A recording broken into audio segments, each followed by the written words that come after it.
Well, we just about made it, everyone. 2020 is about to conclude in a couple days, and we can do our best to put this year behind us. It's been a difficult year on many levels, but I hope there are some takeaways that you can get from this year. So, with New Year's approaching, many people are thinking about their New Year's resolution, something they want to do or improve upon for the next year. I wonder how the majority of people did with their resolutions from 2019 going into 2020.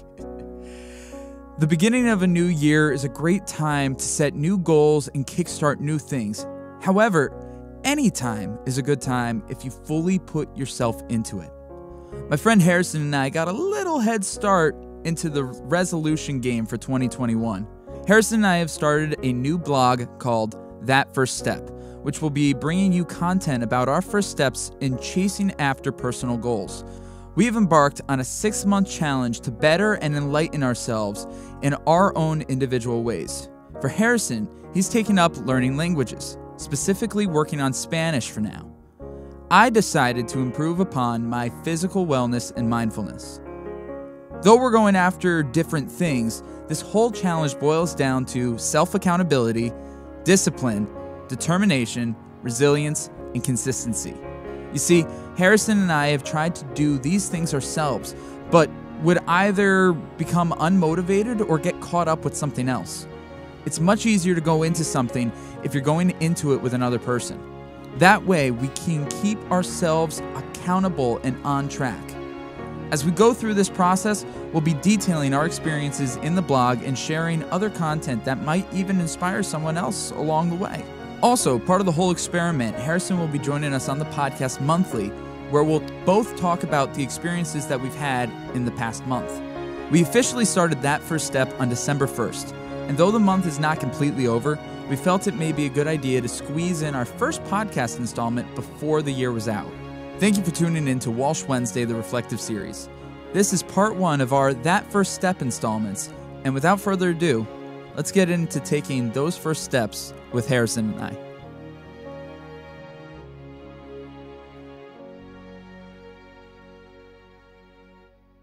Hello, everybody. This is Connor Walsh, and this is Walsh Wednesday, and we're kind of doing things a little bit differently today.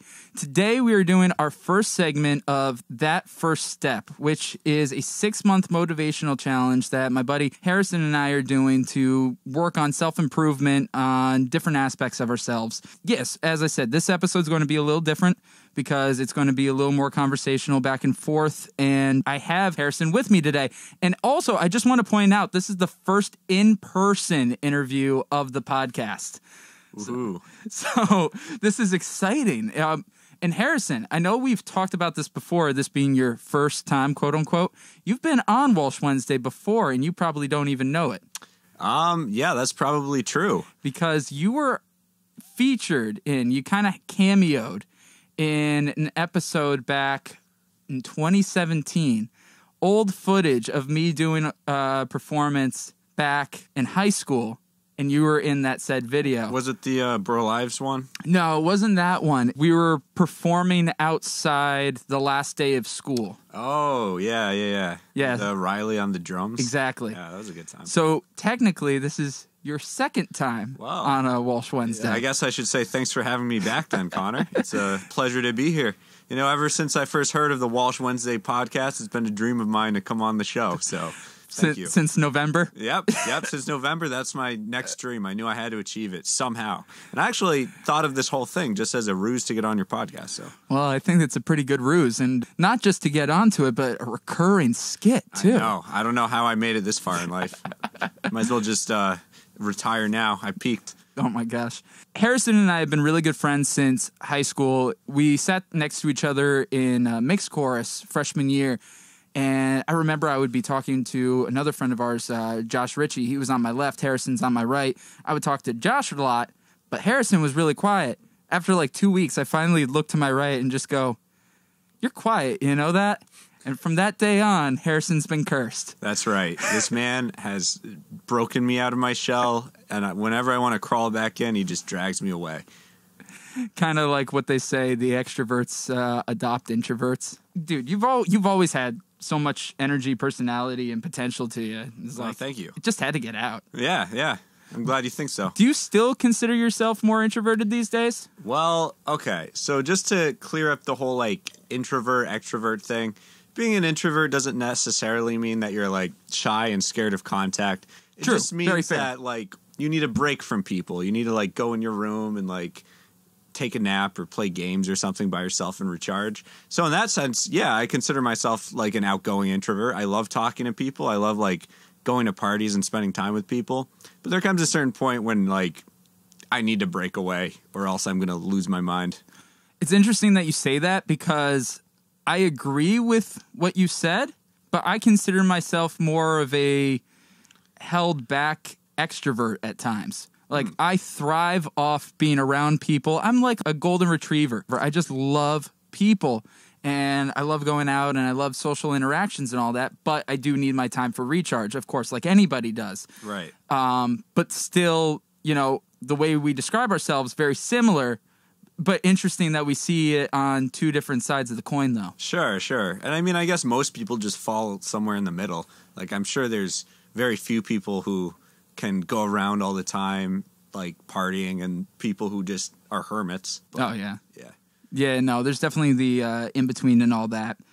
So a little more backstory on Harrison and I. From high school, you know, we did a lot of creative things together. We were in Presmen together. We were in theater together. We hosted talent shows. And we just kind of found, like, crazy little things to do throughout high school. And definitely our dynamic was one of my favorite things about it and all that. And we came up with a lot of fun stuff. To me, honestly, the talent shows are definitely one of my biggest highlights of high school. Oh, yeah, for sure. The talent shows definitely stand out to me when I think about those years. There's nothing more fun than just sitting in the McDonald's or in my living room, just coming up with ideas or shooting those cringy commercials, but cringy in a fun way. They were cringy in a fun way. Like, okay, the first year we did it, we're definitely the cringiest. Yeah. I think the next year, though, our commercials did get better. Yeah, we grew into it. They were still cringy, right. But like, we were better hosts than sketch comics at the time. I'm sure we could put something together really good now. Yeah, probably. But, you know, if you see one of those commercials, don't let it throw you off. Our show was pretty good. There are many witnesses. It's true. There were many witnesses. If you watch, I think I did upload a couple of those videos back in the day.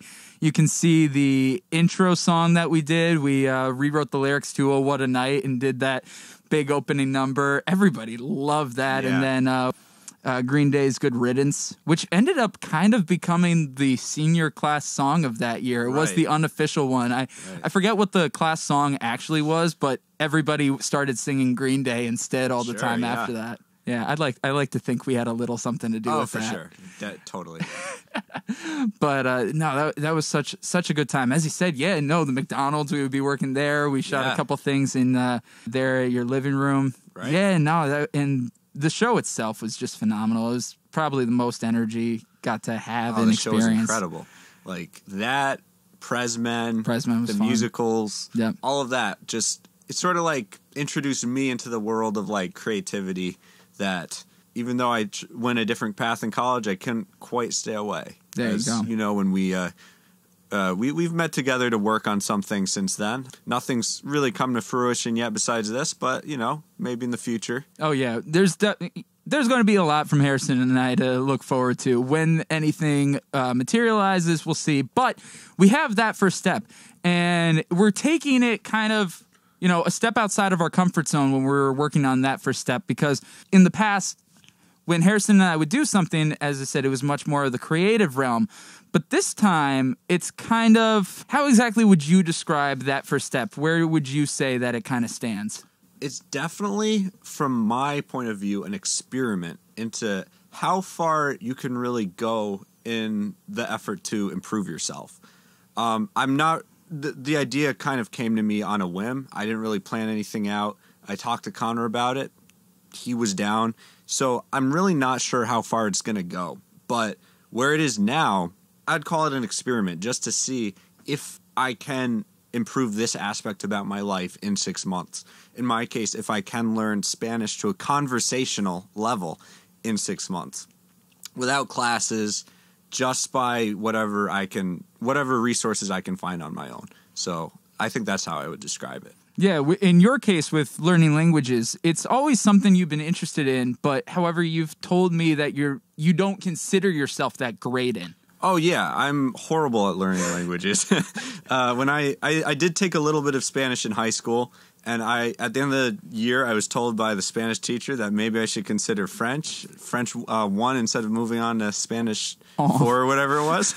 So, yeah, I was never that good in Spanish or any language.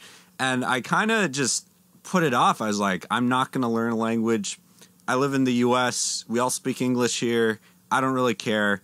And then I just went to college. But then in college, I didn't get far enough in Spanish in high school to fulfill the language gen ed. So I decided to take German. I thought that might be fun. And the journey I had through German really opened my eyes on a lot of things. It showed me how fun language learning can be. And it showed me that language learning is really a tool to connect with a lot of different people. And, I discovered my love of travel during college, and German was fun, but I realized that I kind of wanted to start from scratch and see what I could do. I thought living in the U.S., there are a lot of Spanish speakers here. If I want to connect to the most people in my own backyard, Spanish would be the language to learn. So that's how I first came to the conclusion that I wanted to learn Spanish. No, that's really good. I've really thought about learning languages myself. It would be something I would love to get into, but you know me, my head's in a million places, so maybe one day. But no, it's really good to have that opportunity. I don't consider myself that great at Spanish, but I've probably told you the story before. My grandmother worked at a sewing shop, and I would go visit at times, and there were a number of Spanish-speaking employees there, and I could understand what they were saying. They were all, one of them was talking about their annoying cousin and all that, and it was actually really funny to listen to, but obviously I couldn't say anything, but it was just funny being able to hear it all. But just to be able to have that connection and to bridge those gaps. So that's definitely something to do. One thing I want to ask you about is the perseverance aspect of it, because it's not like you're taking any classes for it, or not like the traditional classes by any means. So it's a lot on you. And I feel from my end of my side of that first step, and sure with yours as well, it's about that self-determination and the self-perseverance. And regardless of whatever our goal is, like, sure, we're trying to reach a goal in a specific thing. I think it's also a really big experiment and test of our self-determination. I would agree 100% with that. And for myself, I can't speak for you, of course, but I have always been a guy who's curious about life and wanting to try new things and learn new skills, but I'm so curious to get to the next thing that I don't stick with it for long. That's fair. For example, I tried to teach myself keyboard, piano back in high school. I got to a certain point, and then I just dropped it and moved on, and, I lost that skill. So one thing I wanted to do here, alongside, of course, learning a language and connecting with people, is sort of, like you were saying, test my own self-discipline. This is sort of a way for me to build up my self-discipline without needing motivation or anything, for me to be like, I really don't feel like studying Spanish grammar today, but I made this promise to myself. I'm like putting these blogs out, so I need to do it. And if I don't, I'm letting down Connor, who's sort of my partner in this whole thing. And I think that's a really good thing that you brought up in, when you brought this up to me.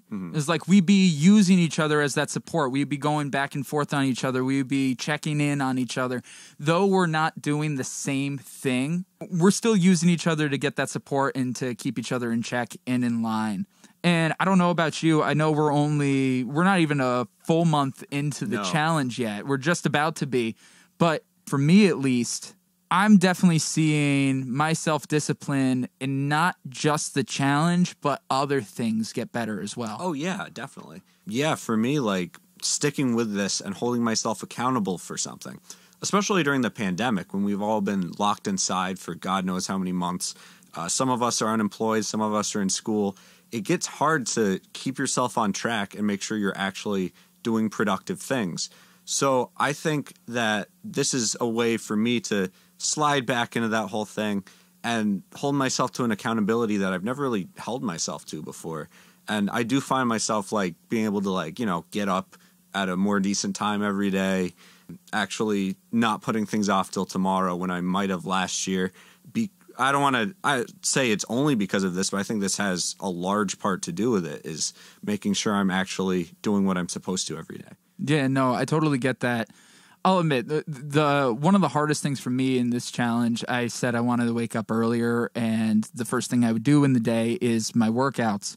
But that hasn't come into fruition yet. I have been awful at getting up early. It's so hard. And well, a lot of people like I'm in contact with, whether friends or work, freelance, whatever, they have stuff going on during the day. So my time to communicate with them is at night. So I'm up all hours of the night. So I can't really, right. I can't really wake up at a decent enough time and still get enough sleep at the same time, and it's been tough. But I have been good daily about doing my workouts as a part of my goal. It's just at a much later time of the day than I've wanted so far. So yeah, you hit me up that one day. You said, "Hey, let's do this challenge," and I thought it was a great idea. Now, you and I are both fans of Yes Theory. Yes. Would you say that listening to their podcast and watching their videos influenced this at all? Sure, definitely. I would say that they have definitely been a part on my outlook of life since I discovered them in 2018, I'd say. Okay.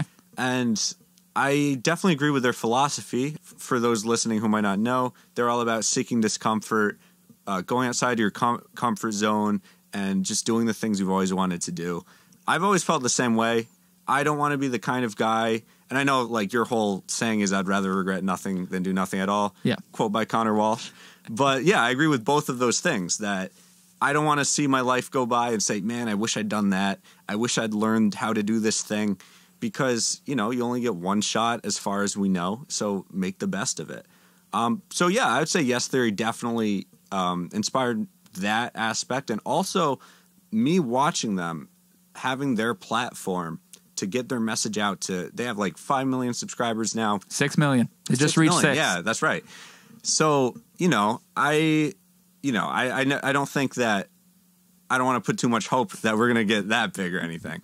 But if we can reach 20 people and get them to change their outlook on themselves, and say, okay, I've always wanted to learn this skill. If these guys are doing it, and, Harrison's horrible at languages, and if I can reach that point in 6 months, then perhaps that'll inspire someone else to do it. So I think in that aspect, I was also inspired by Yes Theory. So you've known about them since 2018. I didn't know about them until this summer. Mm-hmm. It was my friend Zach Ebert. Hey, Zach, if you're listening. No, he was the one who originally told me about it. You were the one who told me about the podcast, though, I believe. Mm-hmm. I didn't know the podcast existed until you told me.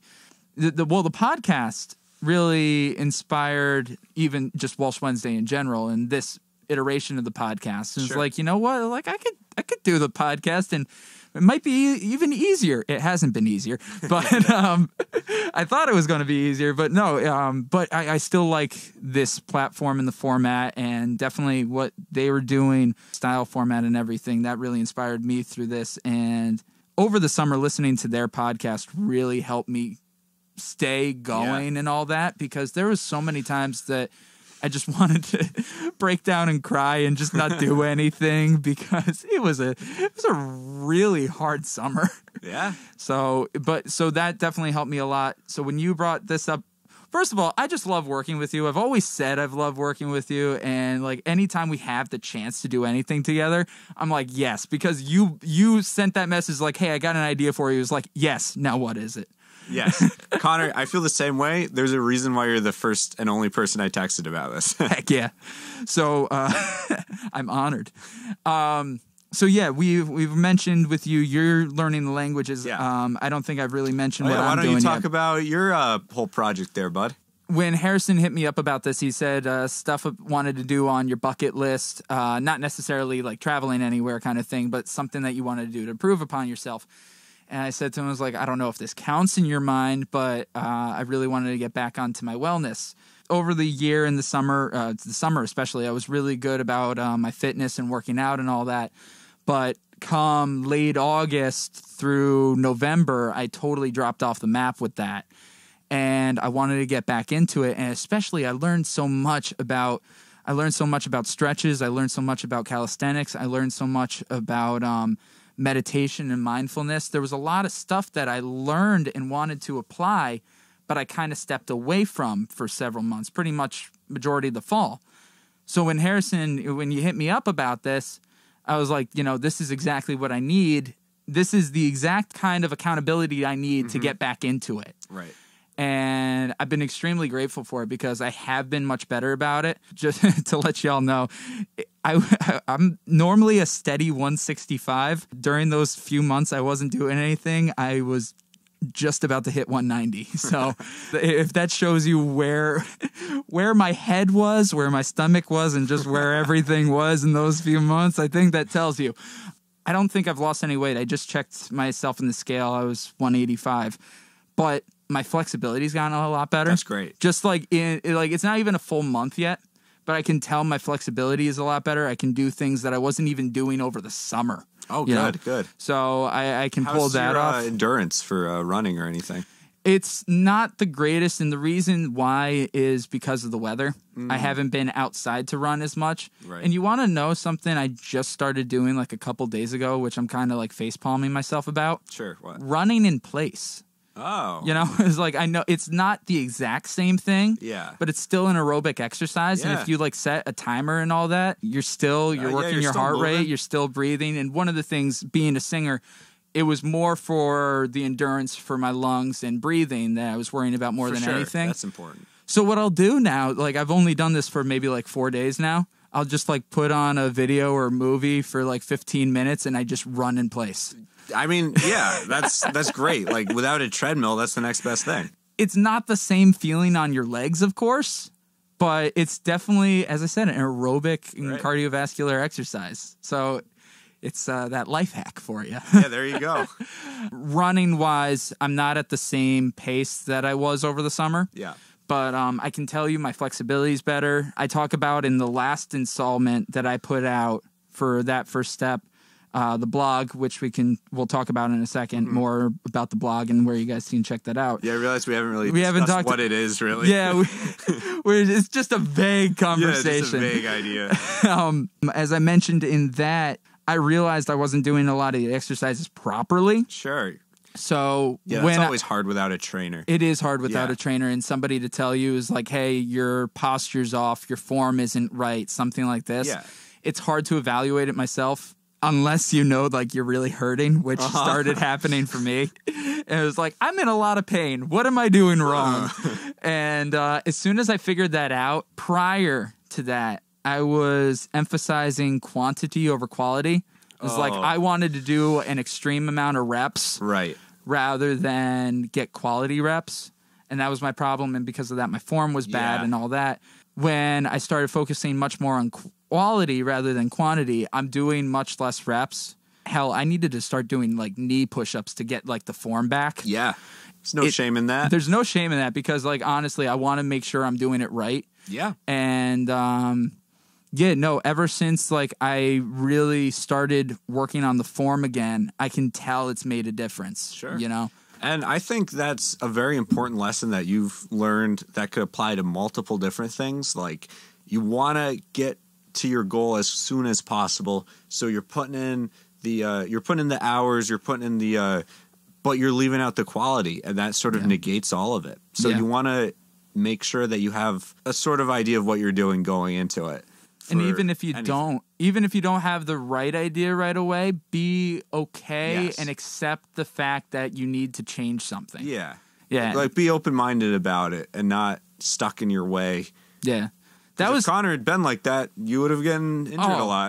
This would have sucked, this whole thing, if I kept up like that. No, I think it's the open-mindedness and the adaptability that two of the biggest things for me just in this first month. Like Harrison and I are not experts by any means in what we're doing. Yeah, let's make that clear. That is extremely clear that we are not experts in what we're doing, and we're not trying to say that we are, and we're not trying to teach anybody anything necessarily.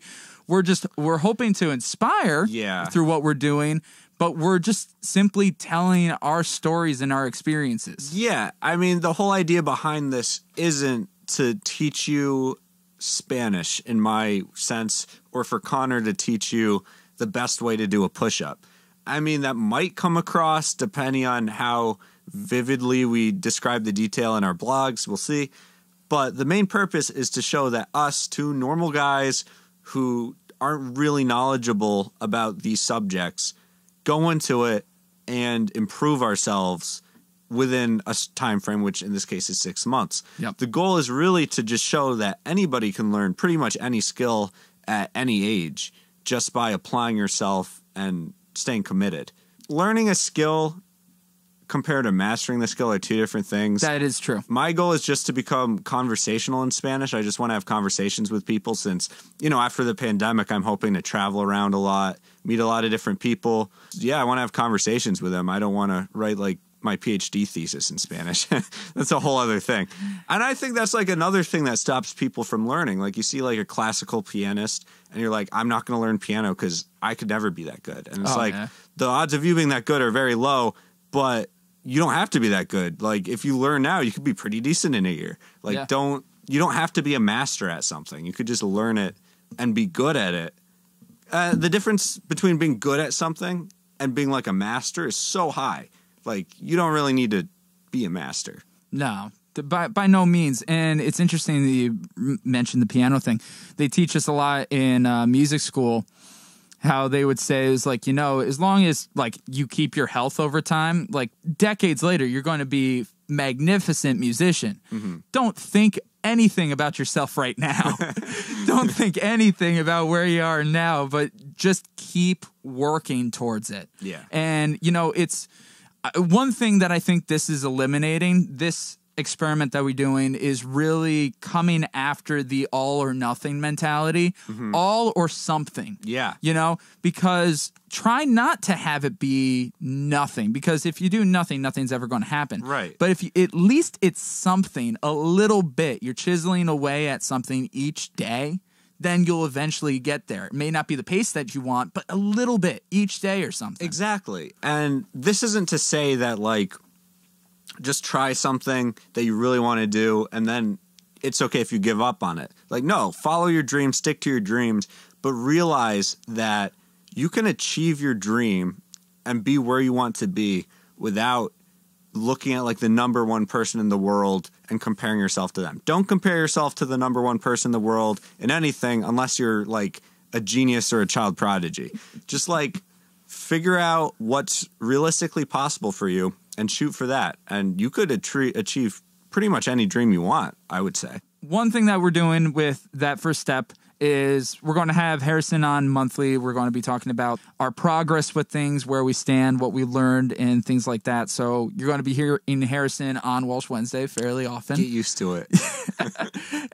Besides that, we also have a blog. That's where we're really getting to the nooks and crannies of everything. That's where we're really getting in depth on everything that we are doing in this whole process. I release my stuff on Wednesdays, Walsh Wednesday, and Harrison releases his stuff on Fridays. Yep. And you can check that out. We have a Facebook page that you can follow. We have an Instagram page you can follow. We're also going to be posting little videos or inspirational photos or something like that, just along with the process as well. And keeping everything ingrained. I just wanted to say all that stuff because we haven't mentioned it at all. It's good to get that out there. We want this to be interactive. We want this to be a dialogue. As we said, we are not experts in what we're doing by any means. So if any of you guys know something we don't, please tell us. Please let us know. There's something Harrison can do, a program online that he could look into, or me if I'm not doing a stretch right, or we're totally down to have that conversation. We're totally down to be called out in a respectful way, of course. Yeah. Don't be mean to me. Don't bully Harrison. Don't make me cry for 20 minutes. But yeah, we're definitely, this was made to be interactive with you guys. Our very first post on our Instagram asked what is on your bucket list, because we're sharing some of the things on ours. And if we could help, even one of you guys, achieve a skill that you've always wanted to learn, that would be amazing. through that comes interaction. Feel free to go on our Instagram and like tell us something that we could be doing in our own journeys. But also, none of us have. I don't want to speak for you, but I haven't blogged before or anything like that. No, I haven't really blogged. Obviously, I've done a lot of video work, Walsh Wednesday for years, but no, I've never like blogged. Right. So if you're reading our articles and it might be like a little dry or something, feel free to point that out to us. I'm always looking for ways to make things more entertaining. If you want more content, like videos of Connor doing exercise, I don't know how feasible that is right now, but maybe depending on how many people are paying attention, we could work something out. We can work something out. I know that a couple of you guys just want to see me flex. How you doing? No, nobody wants that right now. No, we can work stuff out, and there's a lot of stuff that we have planned for this as well. So stay tuned for that. Bottom line is we're just open to suggestions. We want to hear from you guys. So we've talked about things a lot in general, but we haven't talked about like how exactly the month's gone.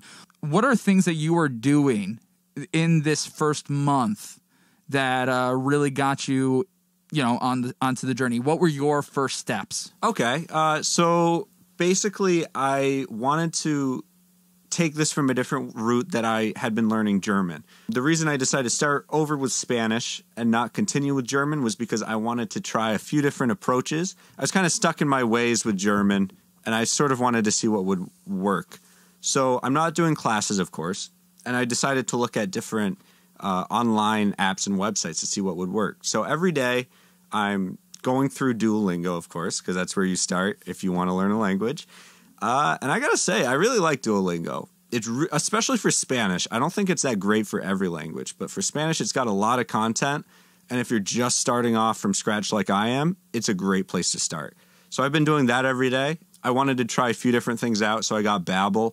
I'm working my way through the Babbel Spanish course, Latin American Spanish, and I haven't been as consistent with that. I've been doing that every other day, I think, just because there's less content than Duolingo. Duolingo, you could go on for months and months and months. In terms of learning a language, there are multiple ways you have to attack it. A lot of people want to know if you can just sit down, read like a grammar book, learn the vocab, and be set. In fact, you need to have input from multiple different sources. So you got the interactive apps like Duolingo, which help you learn words and spell them, but you also need to have the audio input and sort of hear how the language sounds. The inflections of it all. Exactly. Right? Yeah. So I decided to ease my way into that. I decided to watch Narcos on Netflix, which it's an American show, so it's kind of cheating, but I'd say about 80% of the dialogue's in Spanish. I'd already seen it, so I was less focused on the plot and more so on listening to the way the Spanish sounded. I was watching with English subtitles, and a lot of people tell you not to do that, but hey, this is my first month. Give me a break. I'm trying to figure out what shows to watch next because I watched the first 3 seasons. I'm trying to also pick up some Latin American culture, so I kind of don't want to watch only like dramas about like narco terrorists or anything, or whitewashed Spanish stuff. or whitewashed Spanish stuff. I want to see like actual shows from the countries that I'm trying to learn about. And that's another thing. If anyone is interested in some of my blogs being about like what I've learned about the cultures of these countries, like that would definitely be interesting. Be fun. The language is the first thing, right? One of the first things about like really getting a grasp on a culture. So we have our goals, but regardless of it, it's going to expand, and we're going to get so much more than we like set out to originally. Yeah, that's the fun part. Yeah. But yeah, just to sum up what I've been doing this month, it's mostly been learning words and sentence structure through those apps, listening to the way the Spanish sounds through shows like Narcos and YouTube videos. And I do have some things planned for next month that takes it even further that I'll be talking about in the blogs and next month on this podcast. Cool. Now, Connor, what have you been doing this month? Yeah, as I mentioned already, really getting involved with mindfulness and my physical wellness. One thing in my past, I've always had bad knees. I've had horrific knees. I remember when I used to play soccer and we would do squats, people would joke around. Instead of counting how many squats we do, count how many cracks you hear from my knees. Like, not good. Like, I've never had good knees, and I've had a number of knee injuries which have not helped whatsoever. My knees have been something I've always been concerned about, and my lower back too. Working in front of a computer, editing all the time, that happens. So I really wanted to make sure that stuff was strengthened. And over the summer, I used braces, and they helped to an extent, but I used them more of a crutch than a support, I noticed. And it really wasn't getting better. So that's when I looked up and I researched a lot of ways, definitely a lot of stretching exercises, definitely a lot of stretches and core exercises and support stuff that really work out. Heck, some of these things could be even considered yoga. I don't know. Maybe I'll have to show you guys some of the things that I do sometimes. Is this an actual yoga pose or what is all this? But either way, it's been helping me. Stretching stuff in general is just a big thing. I feel like definitely in high school when I was playing sports, I didn't give it enough time of day. And I know other people don't give stretching nearly as much attention as it should. But honestly, just not even on an exercise level, I'm just talking about daily. Dude, stretching makes me feel so good. If I start off my day and do a legit full stretch or something, it's so good. And I came across some stuff on Facebook, and I go into it in much more detail in my blogs. The stuff that I found was great, and then I combined that with stuff that I remember doing back in high school, and actually, focusing on it rather than just kind of brushing through it makes such a difference. Just my overall energy, my overall flexibility, my movement in general feels better. So I had that going on, and that was one of the things I've definitely been very strong with this month. The exercises, as I mentioned earlier, I do a lot of calisthenics. I don't have much equipment by any means, and it's not like I'm going to the gym by any means either. So I do a lot of calisthenics, and it started off with a lot of push-ups, squats, and sit-ups. But I wasn't doing the push-ups and sit-ups well enough, and it was causing me a lot of pain in my neck and in my back. So I gave myself a break for a couple days and tried to reevaluate and see what I could do. So, and I mentioned this before, I'd started doing knee push-ups to get the form back, and then I got back into regular push-ups once I felt like I had the form again. Sit-ups, I had my arms by my head, and that made me pull up more with my neck and anything. So I kind of do an X over my chest now, which probably should have been doing this whole time, and that definitely makes me feel like I'm getting it more from the core. Push-ups and sit-ups, I do much less reps than I originally set out to do. But to make up for that, I do a lot more planking. I did planking anyway as part of the stretching routine. Planking is a great core exercise, and just increasing the time is just more endurance for it. And I've also included tricep dips because that's also better on neck and back and all that too. When I would go out to run, it was good for the most part, and I even did a few of them embracing the cold and just wearing a tank top and shorts, and oh my God, that was horrific. But it made me run. That's for sure. The weather's been iffy, and I'm not a fan of the cold, and I'm trying to break myself out of that. But as I mentioned before, running in place, that was actually a decent exercise, just breathing and lungs and things along those lines. And then how all that ties in with meditation, I feel like giving myself that quiet moment, sitting down and just being one with your thoughts is tough for me. I'm a very frantic person. That's just how I am. So I need to be, and I'm a very hands-on kind of person. So, when I'm doing these stretches, especially, I'm really focusing on my breathing, and instead of pushing out the thoughts in my head, I'm really embracing them and listening to what's going on, focusing on my breathing, focusing on my body, what my body's telling me, what my head is telling me, all this, and it comes together, and I really go into a very spiritual place during this. It's been really helpful to me in that, and it calms me down, it brings me down. I wake up with a lot of anxiety. I wake up in the morning, my heart's racing. I don't wake up very easily. So if I make this a priority, like every morning, it really helps settle me, bring me to earth so I can take on the rest of the day and a much better job. So that's something I really want to continue with.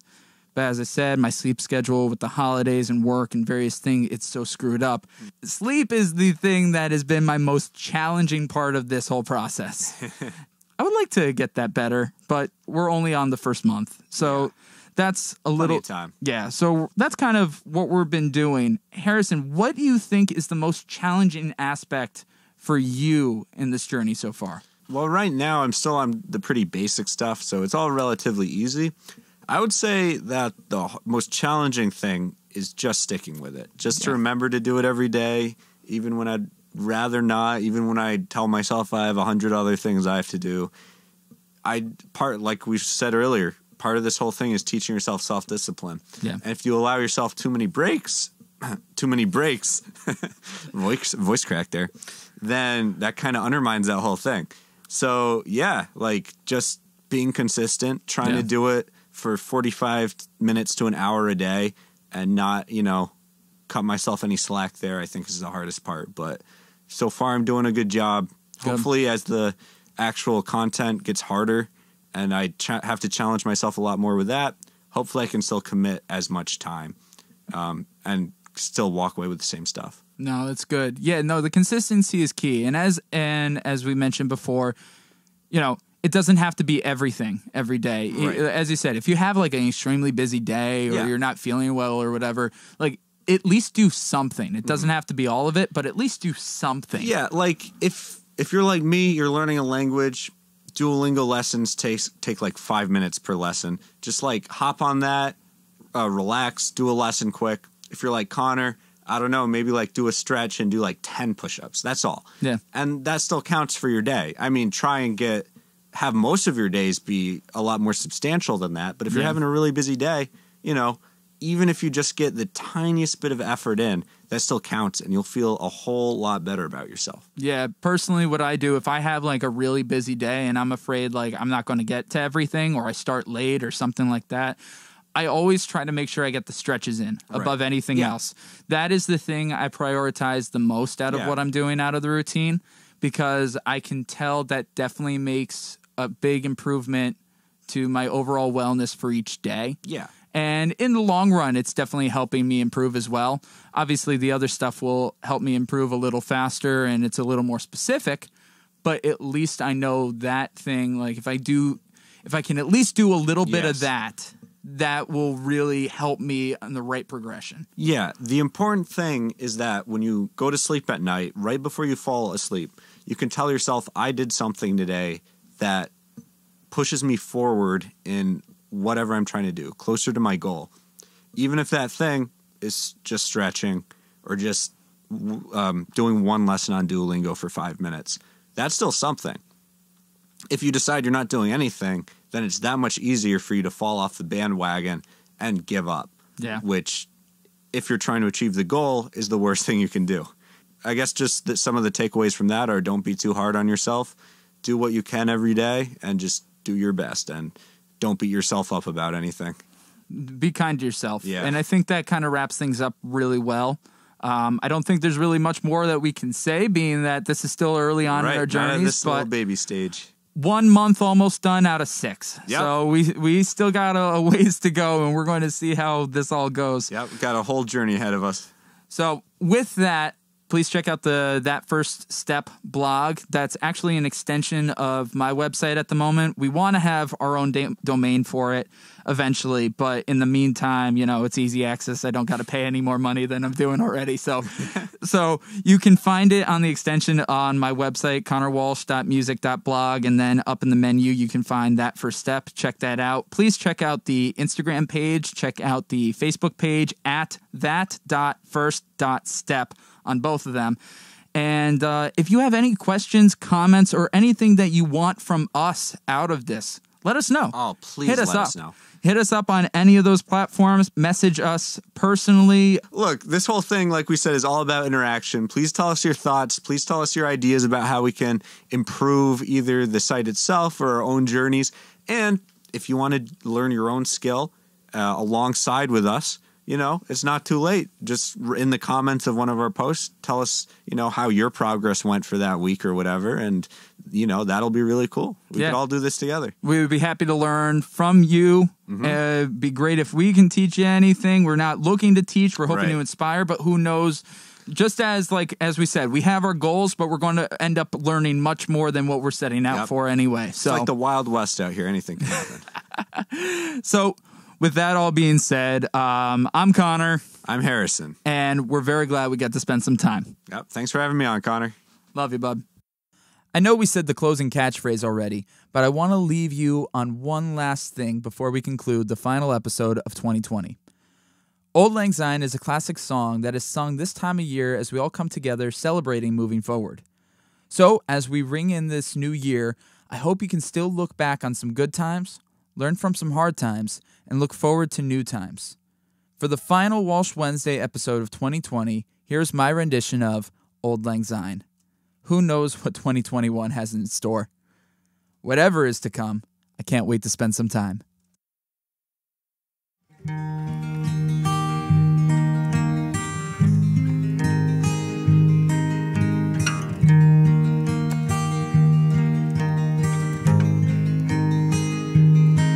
Should old acquaintance be forgot and never brought to mind?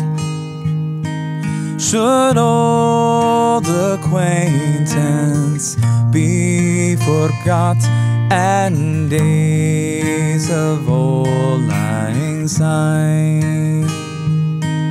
For Auld Lang Syne, my dear, for Auld Lang Syne, we'll take a couple kindness yet for days of Auld Lang Syne.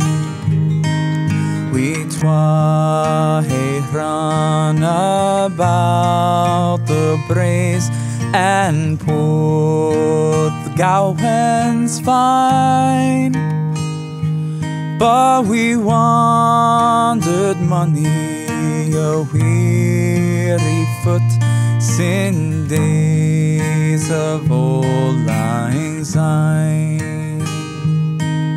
We twa hae paddled aye the burn frae morning sun till dine, but seas between us prayed had roared sin days of Auld Lang Syne. For Auld Lang Syne, my dear, for Auld Lang Syne, we'll take a couple kindness yet for days of Auld Lang Syne. And surely you'll be your fine stoop, and surely I'll be mine. We'll take a cup of kindness yet for days of Auld Lang Syne. And there's a hand, me trusty friend, and gies a hand of thine. We'll take a right good wheelie walk for days of Auld Lang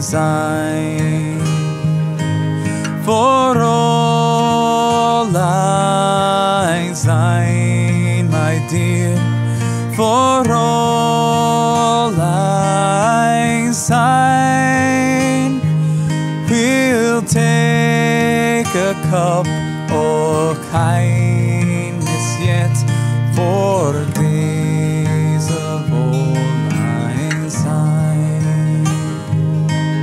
For old lang syne, my dear, for old lang syne, we'll take a cup of kindness yet, for days of old lang syne.